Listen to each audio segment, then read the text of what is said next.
Let's see what we got. Now, coming to the question David asked. Finally! So, why is he asking for this statement? Because he knows the New Testament is corrupt. Hold up. What happened? Notice all of that stuff that we just watched, and now he says, finally we come to the question. It was a simple question, right? Give us a verse. Give us the verse. You Muslims believe that there are verses in the Quran that say that our scripture has been corrupted. He goes through all this time, and now he gets to, and here's the verse. All right, let's go ahead and watch. Asked. So, why is he asking for this statement? Because he knows the New Testament is corrupt. And the Quran does teach that the New Testament is corrupt. I'll give you one short example very quickly. I don't want to go on for too long. The Quran in chapter 4, verse 157 categorically states that Jesus was definitely not killed. He was not crucified. He was not killed. Gospels state that he was crucified and he was killed. In other words, the Quran is indirectly saying that the Gospels are corrupt. This statement is not unequivocal. It is not saying the New Testament is corrupt, but the outcome is... Whoa. Did you catch that? He's given one verse so far, and this is all he's given, ever, to show that the Quran is affirming the corruption of our text. But look at what he said. He just said, and by the way, this is not unequivocal. Watch this. This statement is not unequivocal. It What? is not... It's not unequivocal. Notice I lay down the challenge, guys. Give me one unequivocal verse in the Quran saying that the gospel has been corrupted. Every Muslim, I mean, you're talking hundreds of Muslims have sent me this clip has sent me this video saying, aha, he refuted you and he showed you and answered you. And what does he say? David, you're right. Even this one, even the only one I'm quoting, doesn't show that isn't unequivocal. All right, but let's go ahead and read In that other part. words, the Check that part. Quran is indirectly saying that the Gospels are corrupt. This statement is not unequivocal. It is not saying the New Testament is corrupt, but the outcome is that the New Testament is corrupt. And the Quran, in this particular verse, chapter 4, verse 157, clearly states that they follow nothing but conjecture. Those who differ among themselves, those who differ about the matter of crucifixion among themselves, who are those who differ among themselves is the question. The gospel authors, ladies and gentlemen, brothers and sisters out there, and I'm talking to Christians here, the gospel authors, none of them agree fully, none of them, not one of them fully agree as to the details of the matter of crucifixion. Ooh. I don't know if I should give Adnan the benefit of the doubt, but I think I caught Adnan a little lie there. He says this verse is directed towards Christians, those who are, those who only follow conjecture and are full of doubt. Sam, is it wrong, or is Allah responding to Jews here? You just read the verses immediately preceding. It's talking about the Jews insulting Mary, the mother of Christ, and it says, and the verse begins, it's saying, and for they're boasting, we killed Jesus, the Messiah, the son of Mary, the apostle of Allah. Which Christian is going to say, hey, we killed the Messiah? These are Jews. For that matter, which Jew is going to say, we killed the Messiah? We killed the Messiah, ladies and gentlemen. 100%. Yeah. And you know, it's ironic. Two things to highlight. Number one, last time I checked, folks, again, this is the best that Islam has to offer. This is their best, honestly. So he's arguing similarly to the way Shabir Ali would argue. He makes similar points that the Quran doesn't. Shabir Ali admits the Quran doesn't come out black and white say the Bible's corrupt, but it says things to imply the corruption of the Bible because it contradicts its core doctrines. That's even a Shabir Ali can argue. But coming back to this issue, you go and watch Adnan Rashid's debate with Samuel Green and others, especially James White, on the crucifixion. Here's Adnan wants to have his cake and eat it too.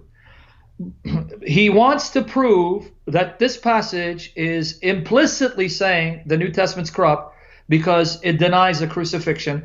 But then he debates Christians on the basis of the New Testament to show the New Testament says Jesus didn't die via crucifixion. So I'm a little baffled. Remember, I'm not a logician, David Wood. I'm not. You're the logician. How can you say that the Quran is implicitly testifying to the New Testament being corrupted, and then debate Christians on the basis of the New Testament to show that the New Testament denies that Jesus died by crucifixion, but he was rescued per Psalm 91? I'm confused. Can you help me understand that?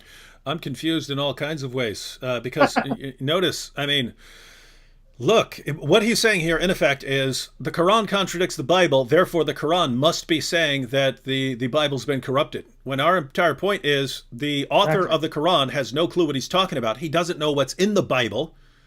He affirms the Bible. He tells us to judge by the Bible. He tells us that we have no ground to stand upon if we do not stand upon the Bible. That's what he tells us over and over again. He says no one can change his words. Adnan doesn't refute any of that, not one word of it. We ask him for, can you show us one verse that talks about the corruption of our text in your book that's filled with nothing but affirmation of our text? And he says, well, it must be, the Quran must be saying it's corrupt because this contradicts our book. Great, you've just given us the other arm of the Islamic dilemma, right? We need 2 points to affirm the Islamic dilemma. 1, the Quran affirms the inspiration, preservation, authority of the gospel. And 2, the Quran contradicts the gospel, right? We say, hey, look, the Quran, we tell Muslims, hey, your Quran affirms our book. And then they change the subject to, but the Quran contradicts the Bible. We know that. We know that. We are defending that. So you're simply agreeing with us. Over and over and over again, we make these claims. They don't refute the claims. And then they agree with other things we're saying that destroy their religion. This is amazing stuff, man. Yeah. And the second point I want to add, guys, understand what he said. We follow nothing but conjecture regarding Jesus' crucifixion. Now, this now ends up proving the Quran is corrupted and that the Quran has been dismembered, as chapter 15, verses 90-91 states. Christians, follow the logic. We follow nothing but conjecture when it comes to Jesus being killed by crucifixion. But last time I checked, there is no unanimity in the Muslim sources regarding what chapter 4, verse 157 means precisely. Now, let me qualify what I'm saying there. You will find that the earliest tradition, one that is attributed to Ibn Abbas, that it was one of Jesus's disciples that was made to look like Jesus, and he died on the cross. But then others disagreed, saying, no, it was probably Tatawas, or it was probably Judas. And then now you have Muslims like Shabir Ali saying, no, the Quran doesn't say that someone was made to look like Jesus and they killed that lookalike in the place of Jesus. In reality, what it's saying is Jesus wasn't killed by the cross, though he was on the cross and he swooned, the apparent death theory, that he swooned on the cross. So they thought he died. That's how Allah made it appear to them. They thought he died, but he actually passed out, he swooned, and then Allah miraculously resuscitated him while he was in the tomb, after being beaten to a bloody pulp, whipped to the point of death, doesn't die, but swoons, and then somehow comes out of the grave, fully conscious, because that's the miracle of Allah. So, who's following conjecture? The Muslims. Why? Because they can't make heads or tails out of what this passage is saying exactly. And this is the passage that Adnan wants to use to try to prove our New Testament's corrupt. If anything, it now backfires at Adnan. It proves your Quran is corrupt, because till this day, you guys can't figure out the precise meaning of a passage that says that they neither killed him nor crucified him, but it so appeared unto them. And you can't even agree, what does that mean? It so appeared unto them. And surprise, surprise, if you want to take the view that Allah made it look like Jesus died, then how can the New Testament be corrupted when they're simply going along with the scheme of your God and saying Jesus did die because Allah made it appear to them as he did die? So why would you blame them for writing that down as part of the gospel that Allah sent down when Allah made it appear to them that he died and convinced them of that? Help me out, David. Yeah, just imagine this, right? Allah, according to the Quran, makes this great big illusion. He makes everyone think that they're seeing Jesus crucified on the cross. And they all see it. They see it with their own eyes. It's a public event. The Romans knew about it. The Jews knew about it. The Christians knew about it. Everyone knows because they see it. And 2,000 years worth of people affirm that Jesus died by crucifixion. His followers went out declaring that he died on the cross. And Adnan says, you see, the Quran points out that they follow nothing but conjecture. Ha ha. What do you mean? They saw it with their own eyes. If Adnan is right, then everything we see with our own eyes is nothing but conjecture. It's just, we have no basis for what we're saying other than the fact that we saw it with our own eyes. Do you imagine? I mean, what kind of God condemns what you see with your own eyes? Right? So notice this. This is Allah. So notice, ladies and gentlemen, first be aware of this, especially you Muslims. Because when we say, where does the Quran affirm that the gospel has been corrupted. We get responses from Muslims. Oh, you know, chapter 2, verse 79. Oh, chapter 2, verse 75. Oh, chapter 3. They give us verses. Why did Mufassal Islam, the Muslim apologist and YouTuber, not use those? Why did he not just quote those? This is Adnan Rashid in an 18 or 20-minute video or whatever it is. He's not using any of those verses that you guys think are about the corruption of the gospel, of the Christian scriptures. Why are these guys not using them?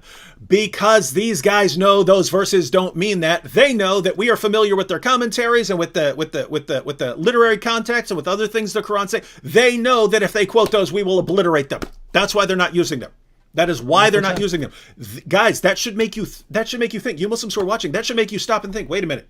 All these verses that I think are about the corruption of the gospel, my apologists won't dare quoting those against Sam Shamoun. They won't dare. Maybe there's a reason, and maybe the reason is because there's no way they could defend it against Sam Shamoun. And they don't want to bring it up and give Sam Shamoun the opportunity to massacre the argument. They don't want to do that. Because they'd rather have you Muslims in the chat go around thinking that Surah 2 verse 79 refutes everything else the Quran says about the perfect preservation of our scriptures. They want you to think that, so they don't want to bring it up because they don't want us responding to it, right? And so, where does Adnan go? He goes to Surah 4, verse 157, knowing that even Muslims can't agree on what happened, knowing that Muslims have had all kinds of positions, and even in the earliest commentaries, they contradict each other all over the place on what this verse means.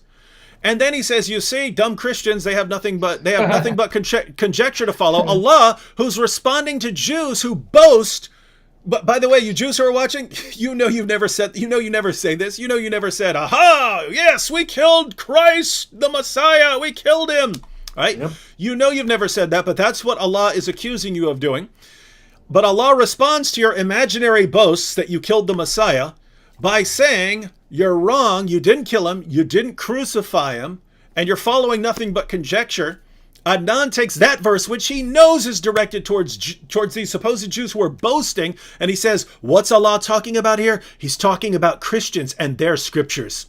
He's saying that their scriptures are contradictory, and he's condemning their scriptures even though this has nothing to do with it. This is the best, Sam. This is the best. I put out my challenge on Tuesday. He had all the time in the world to formulate his perfect response.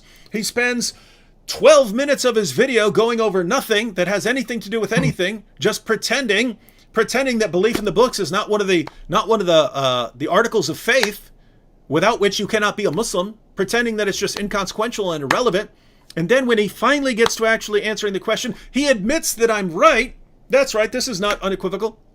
And then he pretends that this verse is a response to Christians that is saying that our scriptures have been corrupted. So, ladies and gentlemen, on the one hand, we have Allah clearly, indisputably claiming that Christians have the inspired, preserved, authoritative word of God, but we're supposed to throw out all of those clear verses and go with a passage where Allah is responding to Jews and he says, haha, you think you crucified him? Well, you didn't. And we're supposed to take that as Allah giving secret coded language that is telling us that our scriptures have been corrupted, which completely contradicts everything he said about our scriptures. And this is the best that Islam has to offer on this issue. But David, that was the surprise. Surprise, David. Surprise. Yeah, that was it. That was a surprise. See, that was a surprise, man. Can't you get it? They were trying to surprise you. Come on.